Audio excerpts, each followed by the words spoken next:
Okay, so you're finally at the point where you have to place your first order. So this is the exciting time. However, it is also the point where you have to be extremely detailed to check your contract before you make that payment. So listen to all these hints and all of these tips to make sure that you get it right. First of all, you need to make sure that your order is being placed through Alibaba. And you need to make sure that your order is being placed through Alibaba Trade Assurance.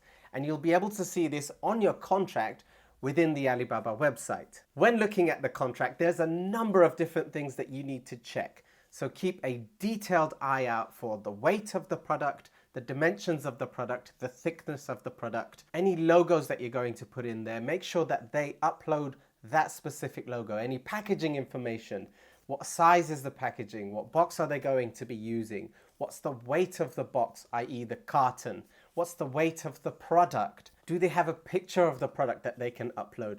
All of these pieces of information are extremely important to have. When you're looking at the trade assurance on your Alibaba contract, make sure it's marked as post-delivery trade assurance. There's two types. There's a pre-delivery trade assurance and a post-delivery trade assurance. You need to make sure that your supplier has put down post-delivery trade assurance. This ensures that you are covered even after the product has been delivered to its destination. Now, once you've got all of this information, there is a down payment that you need to make. Now, some suppliers will say that they need 50% or they need 40%. Make sure you aim for 30%. The 30% gives the supplier enough confidence to start manufacturing your product for you. You pay the full amount once production has been complete and the inspection has been complete and you are satisfied with the inspection, then you make the rest of the payment. When making any of your payments, you need to make sure that you pay through Alibaba. And when you're paying through Alibaba, make sure you pay through credit card. Now there's a small fee, I think it's 2.5% or 3%, but make sure you pay with a credit card. It provides you with a much bigger and higher level of security when paying with a credit card. The credit card company will further protect your purchase.